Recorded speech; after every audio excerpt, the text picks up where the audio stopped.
Assalamualaikum warahmatullahi wabarakatuh. Sahabat-sahabat semua dimanapun Anda berada, terima kasih telah berkenan mengunjungi channel kami, Umarat Mojo Official. Semoga panjenengan semua dalam keadaan sehat walafiat. Pada kesempatan kali ini kita akan membahas lakon Alap-alap Dewi Sukesi. Atau juga lakon ini ada istilah lain, itu Sastro Jendro Hayuningrat Pangruwating Diyu. Ada juga penamaan Milik Gendong Lali, itu sama, kurang lebih lakon Alap-alap Sukesi, Sastro Jendro Hayuningrat Pangruwating Diyu, Milik Gendong Lali itu menceritakan kisah yang sama. Itu seperti lakon Sesaji Rojo Suyo, itu sama dengan lakon Pendowo Syukur. Nah itu, jadi cerita yang sama bisa dinamakan dengan istilah lakon yang berbeda. Ada lagi lakon misalnya Gojali Suto. Ada juga yang menyebut dengan istilah Sombo Juwing. Nah, itu ceritanya juga sama. Monggo, bebas. Namun pada kesempatan kali ini yang akan kita bahas adalah lakon Alap-alap Dewi Sukesi atau Sastro Jendro Hayuningrat Pangruwating Diyu atau Milik Gendong Lali. Ini merupakan suatu kelanjutan dari kisah sebelumnya tentang lahirnya Donopati atau Donorojo. Pada saat sebelumnya lagi kita sudah mencoba mereview atau mengurutkan lakon-lakon di era Ramayana, lakon pewayangan di epos Ramayana. Kemudian kita mulai dari lahirnya Donopati atau Donorojo, kemudian Alap-alap Dewi Sukesi. Mengapa kita mulai dengan awal lahirnya Donopati? Karena di dunia Ramayana yang menjadi sentral adalah Rahwana Dasamuka, sehingga kita mulai dengan lakon sebelum Rahwana lahir. Nah, Dewi Sukesi itu adalah ibunya Prabu Dasamuka atau Rahwana. Dewi Sukesi itu merupakan putri Raja Negoro Ngalengka. Kala itu rajanya bernama Prabu Sumali Rojo, yang wayangnya seperti ini kurang lebih. Terkadang jika wayangnya yang seperti ini tidak ada, kadang ada juga yang menggunakan Paraga Dasamuka namun yang tangannya dua, yang tangan belakangnya ini bisa diobahkan gitu atau bisa digerakkan. Nah, monggo. Namun umumnya wayang Prabu Sumali bentuk wayangnya seperti ini. Ada juga bentuk wayang Prabu Sumali yang enggak makutan ini tapi topong seperti Prabu Karno, itu juga ada, atau seperti Donorojo atau Donopati itu juga ada yang memakai seperti itu. Monggo. Namun wajahnya itu wajah buto atau prenges istilahnya. Tuh. Prabu Sumali ini merupakan saudara seperguruannya Begawan Wisrawa, yang tidak lain adalah bapaknya Donopati atau Donorojo. Yang Begawan Wisrawa itu yang kita bahas banyak kita bahas di lakon lahirnya Donopati itu. Jadi Prabu Sumali dan Begawan Wisrawa itu saudara seperguruan. Lebih tua Begawan Wisrawa. Artinya Prabu Sumali jika memanggil atau menyebut Begawan Wisrawa itu kakang. Artinya Prabu Sumali pernah adik. Itu seperti gini. Itu seperti misalnya sama-sama muridnya Resi Romo Parasu, kan ada saudara seperguruan, misalnya Dewa Broto, Sucitro sama Kumboyono, itu saudara seperguruan. Misalnya juga Kurowo dan Pendowo itu saudara seperguruan, selain saudara secara secara terah sama-sama terah Sabtoargo, namun bisa dikatakan saudara seperguruan karena sama-sama muridnya Begawan Druno. Tuh. Siapa lagi yang saudara seperguruan? Misalnya Patih Ngestino, Gondomono dengan Ratu Pringgondani Prabu Tremboko itu juga saudara seperguruan. Loh, gurunya siapa? Prabu Pandu. Jadi Prabu Pandu itu punya murid Gondomono dan juga Prabu Tremboko, Ratu Pringgondani itu saudara seperguruan. Nah, Prabu Sumali ini adalah saudara seperguruannya Begawan Wisrowo. Nah, di dalam jagat pewayangan, negoro atau keraton itu ada yang negoro itu isinya full menungso, ada yang full penuh buto, ada yang campuran antara menungso dan buto atau manusia dan raksasa.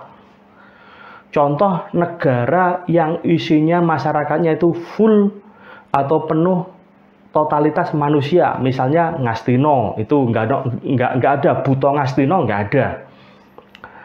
Terus Manduro, nggak ada buto Manduro. Nah, terus lo kan ada Manduro, ada Surati Montro, ada Kongso. Lo itu sebenarnya bukan Manduro, itu buto Sengkopuro. Nah, jadi ada negara-negara yang nggak punya buto, bukan negaranya buto. Itu. Nah, ada negara di dunia pewayangan yang negara ini buto, misalnya Guwa Kiskendo, itu buto campur kewan. Terus Pringgondani itu buto kabeh. Nah, sementara Ngalengko itu negara campuran, di mana masyarakatnya itu ada yang buto, ada raksasa, ada juga manungso, manusia. Nah, sebagai contoh ini Prabu Sumali ini. Prabu Sumali ini wujud glegere buto, Ratu Buto. Namun putranya dan putrinya bukan buto. Jadi Prabu Sumali ini memiliki 2 orang anak. Anak pertama perempuan, anak kedua laki-laki. Anak yang perempuan itu bernama Dewi Sukesi. Itu anak pertama. Sukesi punya adik laki-laki yang bernama Sukeso. Dua-duanya bukan buto, walaupun bapaknya buto. Oh ya, sebelum lanjut, ini uniknya kalau kita melihat figur wayang. Wayang bisa kita lihat figurnya itu merupakan figur karakter, ada juga bisa dikatakan juga kadang terlihat sebagai figur fisik. Contoh, misalnya kita melihat Janaka Arjuna. Itu figur fisiknya Satrio bagus dan bentuk wayangnya memang bagus, karakternya juga bagus. Namun ada juga wayang yang figur karakter. Misalnya kalau melihat Prabu Sumali ini, walaupun glegere itu buto, namun karakternya itu satrio. Misalnya juga selain Prabu Sumali itu Kumbakarna, wujud fisiknya buto, tapi karakternya satrio. Ada yang karakternya buto, wujudnya satrio. Loh, siapa? Misalnya Dewa Serani, itu. Seperti itu. Biasanya juga yang sabrang-sabrangan itu, wujudnya satrio, tapi karakternya nggak beda jauh sama buto. Nah, itu. Nah, kembali lagi, jadi Prabu Sumali ini memiliki 2 orang putri. Memiliki 2 orang anak. Yang pertama itu putri yang bernama Dewi Sukesi, dan anak kedua adalah laki-laki yang bernama Raden Sukeso. Tuh. Nah, negara Ngalengko sejak awal merupakan negara besar dan kuat. Jadi bisa dikatakan Ngalengka itu nggak punya musuh karena kuat. Jadi tidak ada ceritanya Ngalengka itu digempur oleh negara lain selain Prabu Rama Wijaya di zamannya Dasamuka. Tuh. Nah, sebagai seorang anak, Dewi Sukesi itu menginginkan Prabu Sumali ini naik kewibawaannya. Naik kewibawaannya itu bukan hanya secara fisik menjadi bagus, bukan buta, namun juga secara kebijaksanaan itu semakin lebih bagus dari sebelumnya. Nah, Prabu Sumali itu bijaksana sebenarnya. Namun Sukesi itu mengharapkan yang lebih. Nah, sehingga apa? Sehingga pada saat Sukesi itu menginjak usia dewasa dan siap dipersunting oleh laki-laki, Sukesi itu mengajukan syarat. Siapapun bisa meminang Sukesi jika bisa menjabarkan ilmu sastra jendra Hayuningrat Pangruwating Diyu. Itu syarat sayemborone alap-alap Dewi Sukesi. Jadi siapapun yang bisa medharaken aji sastra jendra Hayuningrat Pangruwating Diyu itu berhak mempersunting Dewi Sukesi. Artinya dapat hadiah Dewi Sukesi. Nah, terus ilmu sastra jendra Hayuningrat Pangruwating Diyu itu ilmu apa? Jadi sebelum membahas ilmu itu begini, dilakon alap-alap Sukesi ini adalah awal munculnya kedengkian Bathara Guru terhadap manusia, bukan terhadap dewa. Jadi begini, kalau Bathara Guru itu membuat konflik dengan sesama dewa, itu ada lakonnya sendiri dan itu bisa dikatakan sering. Karena Bathara Guru itu menganggap bahwa dirinya itu Ratu Triluka, Ratu dewa yang menguasai 3 alam. Jadi karena tetunggul atau istilahnya yang menguasai 3 dunia, maka Bathara Guru seolah-olah berhak bertindak semaunya sendiri. Nah, termasuk juga Bathara Guru bukan hanya ke dewa tapi ke menungso. Jadi di lakon alap-alap Sukesi ini muncul awalnya Bathara Guru berbuat yang menunjukkan bahwa dia itu tidak pantas disembah. Tuh. Kenapa? Karena ada sifat iri. Loh, sifat irinya apa? Begini.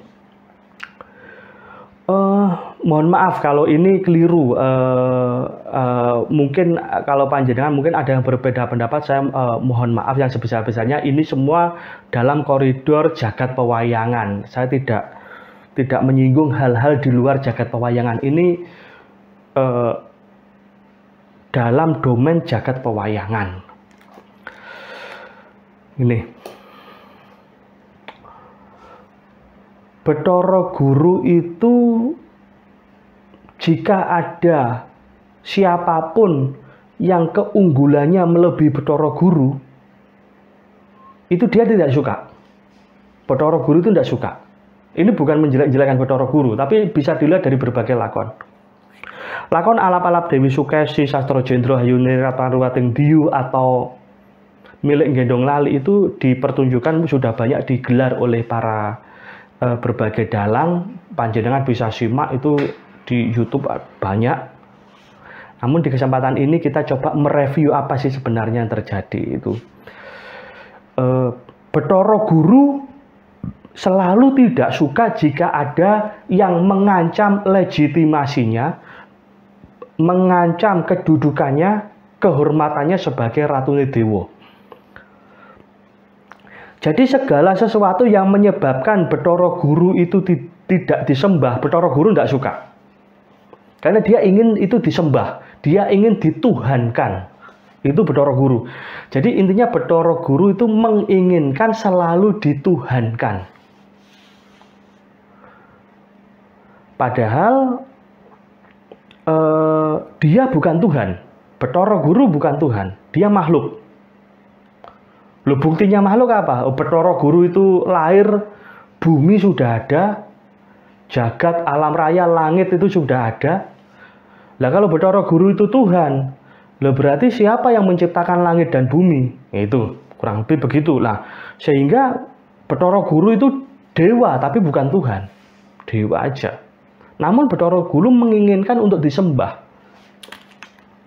Loh, kalau di silsilah jagat pewayangan itu Bathara Guru itu turunannya Sang Hyang Sis. Sang Hyang Sis itu terahnya Adam, Nabi Adam lah. Jadi artinya apa? Munculnya Bathara Guru itu jagat raya, alam segala isinya ini, langit bumi ini sudah ada. Ya, kalau Bathara Guru itu Tuhan loh, terus yang menciptakan langit bumi itu siapa? Itu loh. Lah terus kalau Bathara Guru itu Tuhan yang wajib disembah, lah terus leluhurnya Bathara Guru itu nyembah sopo? Masa harus nyembah Bathara Guru? Bathara Guru belum ada. Jadi kan rancu. Tapi keegoan Bathara Guru menginginkan dia itu harus disembah. Gitu. Sehingga pemahaman apapun yang menyebabkan umat itu atau manusia itu atau makhluk itu tidak menyembah dia, itu pasti dia tidak suka. Nah, ilmu sastra Jendra Hayuningrat Pangruwating Diyu itu adalah ilmu yang menjelaskan hakikat seorang manusia dan Tuhannya. Sebenarnya itu. Isinya itu suatu ajaran yang menjelaskan bahwa manusia itu hamba dan yang memiliki Tuhan yang wajib disembah. Nah, ilmu sastra Jendra Hayuningrat Pangruwating Diyu itu di lakon pewayangan itu yang kondang muncul 2 kali. Satu di alap-alap Dewi Sukesi, yang kedua di lakon Dewa Ruci atau lakon Bratasena. Itu kan Bratasena ngupadi ilmu sangkan paraning dumadi Panjing Surwing Pati Sastra Jendra Hayuningrat Pangruwating Diyu, kan sama gitu. Nah, sama juga dengan dilakon alap-alap Sukesi.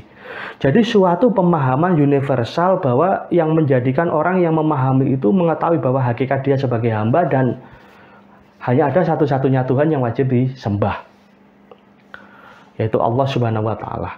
Nah, Bathara Guru tidak suka jika ada manusia yang sadar bahwa Bathara Guru itu bukan Tuhan, sehingga tidak wajib disembah. Nah, sehingga pada saat Dewi Sukesi itu menggelar sayembara itu, artinya sudah kondang bahwa siapapun yang meminang Dewi Sukesi harus bisa menjabarkan ilmu sastra Jendra Hayuningrat Pangruwating Diyu. Bagi Bathara Guru itu suatu ancaman. Mengapa suatu ancaman? Karena jika Ratu Ngalengka menguasai ilmu itu, dan apalagi seluruh rakyat Ngalengka itu menguasai ilmu itu, maka Bathara Guru tidak disembah lagi. Oleh karena itu di kayangan gonjing, artinya ada goro-goro. Karena loh, kok titah istilahnya sanggite kok titah Ngarcapada wani-wanine jabarke ngilmu kadewan. Padahal ya sebenarnya ya mereka aja anggap aja iri aja, takut aja tidak disembah gitu. Kalau saya memahaminya seperti itu. Jadi akhirnya Bathara Guru nanti dan Betari Durga atau Dewane Panggoda itu berusaha untuk mengganggu hal itu. Nah, tuh. Nah, singkat cerita, sayembara tentang siapapun yang bisa menjabarkan aji sastra Jendra Hayuningrat Pangruwating Diyu itu bisa meminang Dewi Sukesi itu menyebar ke berbagai penjuru. Nah, Dewi Sukesi itu terkenal sangat rupawan, sangat cantik, sehingga banyak yang ingin meminangnya. Dan Prabu Sumali ini memiliki saudara adik yang bernama Jambu Mangli. Pada saat Prabu Sumali ini duduk sebagai raja, Jambu Mangli adalah senopatinya. Itu seperti pada saat Dasamuka duduk sebagai raja, Kumbakarna itu senopati. Atau misalnya di Ngastina, Prabu Duryudana duduk sebagai raja, Prabu Karno atau Basukarno itu sebagai senopati. Tuh. Jadi senopati Ngalengka di era Prabu Sumali adalah Didya Jambu Mangli. Nah, Jambu Mangli itu wayangnya buta. Nah, seperti ini. Ini Jambu Mangli ini.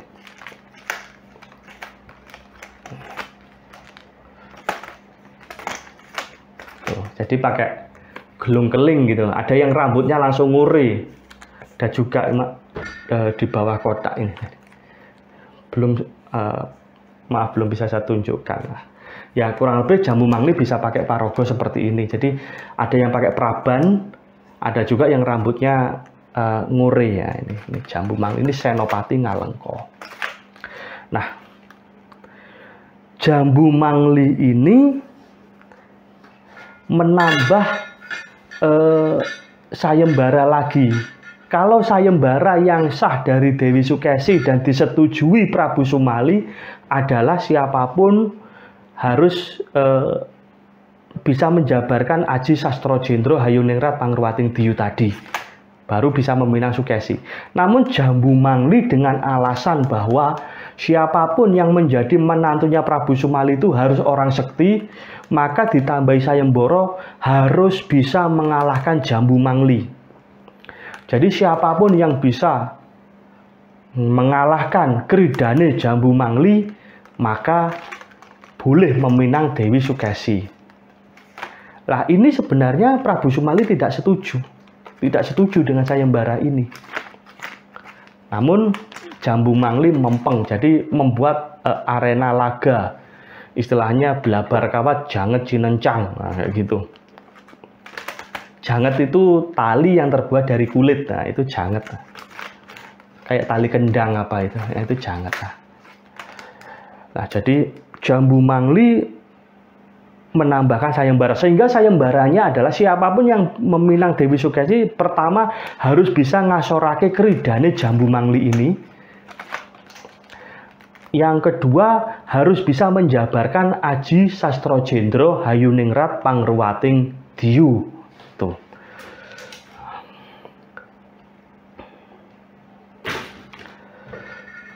Nah, terus nih,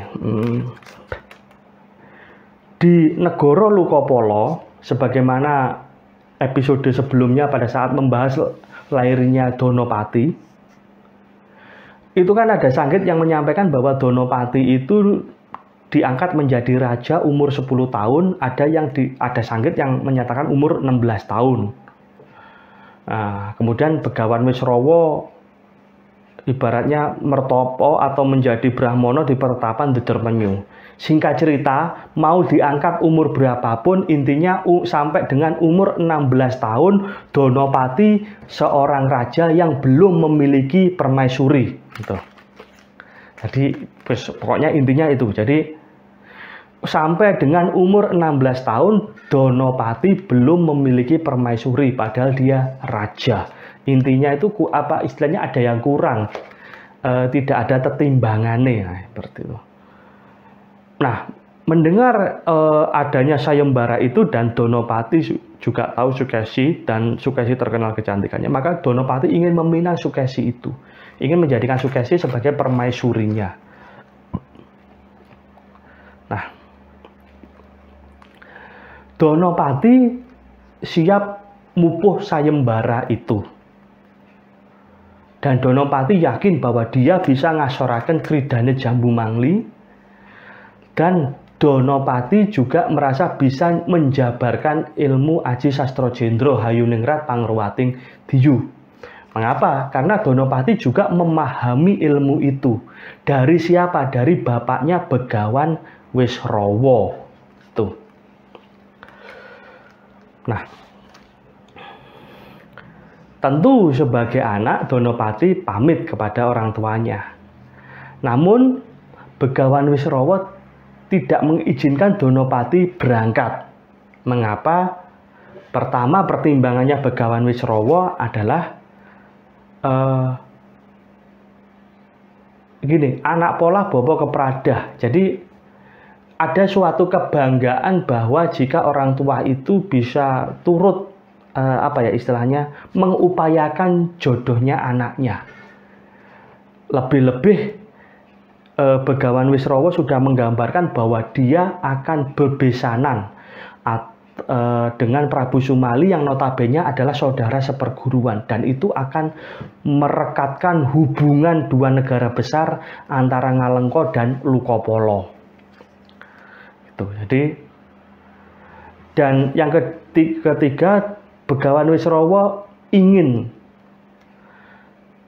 pernikahannya antara Donopati dan Sukesi itu tidak ada pertumpahan darah. Jadi dengan kedatangannya maksudnya adalah ingin mengajak diskusi Prabu Sumali dan Jambu Mangli supaya Sayembara melawan Jambu Mangli itu, melawan Kridane Jambu Mangli itu ditiadakan. Karena jika itu dijalankan, maka besar kemungkinan akan ada pertumpahan darah. Bisa aja Jambu Mangli yang istilahnya cilike loro gedene tumekaning pati atau lawannya. Intinya jangan sampai sesuatu yang baik atau pernikahan yang baik itu ada pertumpahan darah sebelumnya. Itu. Nah, karena pertimbangan-pertimbangan itu dan itu sangat logis, maka tentu Donopati tidak bisa menolak keinginan bapaknya Begawan Wisrawa. Sehingga singkat cerita Begawan Wisrawa yang berangkat ke Ngalengka mupu Sayembara itu. Dia berangkat minangka wakile anaknya atau sebagai wakilnya Donopati. Jadi Begawan Wisrawa berangkat itu dengan niatan untuk mencarikan jodoh putranya yaitu Donopati itu. Nah, kemudian di negeri Ngalengka itu Sayembara perang tanding dengan Jambu Mangli ini terjadi, dan ternyata siapapun yang masuk ke Sayembara itu ternyata kasoran, nggak bisa menghalangi atau nggak bisa menandingi Kridane Jambu Mangli ini. Jadi karena Jambu Mangli ini sekti banget. Orang Ngalengka itu yang bisa mengalahkan Jambu Mangli ya hanya Prabu Sumali saja. Ini sekti banget Jambu Mangli Dedaya. Gitu. Nah, singkat cerita terjadi pertumpahan darah karena ternyata Jambu Mangli unggul. Nah, disitulah Prabu Sumali itu datang menemui Jambu Mangli ini. Jadi Prabu Sumali ini bertanya kepada Jambu Mangli, Jambu Mangli karepmu iki piye? Wong ratune ora nyarujuki, artinya tidak memberikan izin terjadinya perang tanding itu Sayembara kudu ngalahke Jambu Mangli. Kenapa? Karena pertimbangannya Prabu Sumali itu gini. Loh, siapa yang bisa mengalahkan Jambu Mangli? Wong Jambu Mangli itu sekti. Jadi jika tidak ada yang mengalahkan Jambu Mangli, maka terus kapan Sukesi akan ketemu jodohnya? Yang kedua, jika seandainya ada orang yang mampu mengalahkan Jambu Mangli, maka bisa jadi Prabu Sumali kehilangan senopati. Jadi Prabu Sumali itu menginginkan Jambu Mangli itu tidak melanjutkan itu, dan dia menemui Jambu Mangli itu. Dan ternyata Jambu Mangli tidak berkenan dengan alasan apa? Jangan sampai orang yang meminang Dewi Sukesi itu orang sepele-sepele yang tidak memiliki kesaktian. Maka sayembaranya Jambu Mangli itu bertujuan untuk menyeleksi atau menguji calon menantunya Prabu Sumali itu. Nah, Namun di tengah-tengah pembicaraan itu dan dari informasi-informasi yang didapatkan oleh Prabu Sumali sebelumnya, akhirnya Prabu Sumali bisa membaca bahwa niat Jambu Mangli itu nggak tulus Jambu Mangli itu. Jadi seolah-olah mulutnya itu bilang dia itu ingin ngrekso kawibawan negara Ngalengka, namun sebenarnya hatinya nggak seperti itu. Kenapa? Karena Jambu Mangli itu jatuh hati kepada Sukesi. Jadi Jambu Mangli itu ingin meminang Sukesi untuk dirinya sendiri sebenarnya. Sehingga dia merekayasa adanya sayembara tambahan itu, perang tanding lawan Jambu Mangli. Kenapa? Karena Jambu Mangli punya perhitungan, nggak akan ada yang mengalahkan. Jika nggak ada yang mengalahkan Sukesi, maka Sukesi akan diwengku atau dipersunting sendiri oleh Jambu Mangli. Padahal Sukesi itu adalah anak kakaknya sendiri. Ada sanggit yang bilang bahwa Jambu Mangli itu keponakannya Prabu Sumali, tapi ada sanggit yang bilang bahwa Jambu Mangli itu adik kandungnya Prabu Sumali. Monggo, namun notabene Jambu Mangli itu tidak mungkin secara nasab meminang Sukesi.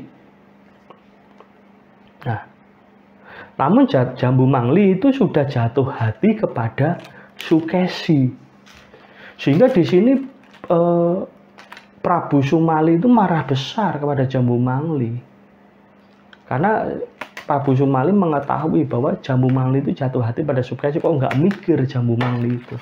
Namun Jambu Mangli udah kekeh pada pendiriannya bahwa dia tidak bisa menolak perasaan itu dan dia akan melanjutkan. Singkat cerita ya di situ Prabu Sumali kalut lah, kurang lebih kalut. Bagaimana untuk menyelesaikan permasalahan ini gitu. Karena tanding dengan siapapun Jambu Mangli itu menang, nggak terkalahkan. Jadi Begawan Wisrawa nggak bisa Prabu Sumali bingung siapa yang bisa mengalahkan Jambu Mangli itu. Kemudian singkat cerita setelah itu Begawan Wisrawa tibalah ke negeri Ngalengka bertemu dengan Prabu Sumali ini yang notabene adalah adik seperguruannya sendiri. Di kayangan gonjing Bathara Guru dengki karena ini Begawan Wisrawa dianggap ngilani dadane dewa atau menyepelekan para dewa karena mau memejang Aji Sastrojendra Hayuningrat Pangruwating Diyu. Sebenarnya Bathara Guru itu hanya karena iri aja. Kalau orang itu memahami makna Sastrojendra Hayuningrat Pangruwating Diyu, maka orang tidak akan mau menyembah dewa. Orang akan menyembah Tuhan, satu-satunya Tuhan yang wajib disembah, yaitu Allah Subhanahu wa taala gitu. Jadi Bathara Guru berusaha untuk menggagalkan Begawan Wisrawa untuk mejang ajian itu atau menjadikan Begawan Wisrawa celaka atau mengalami kerugian besar jika ternyata berhasil mejang Aji Sastrojendra Hayuningrat Pangruwating Diyu itu. Jadi irinya Bathara Guru itu nanti akan menimbulkan malapetaka yang sangat besar, dan itu kita akan kupas lagi, kita review lagi di episode selanjutnya. Sementara demikian untuk kesempatan kali ini, terus ikuti channel kami Umar Tamojo Official. Selanjutnya kita akan review bagaimana kisahnya Prabu Sumali, Begawan Wisrawa, dan Jambu Mangli. Terima kasih. Assalamualaikum warahmatullahi wabarakatuh.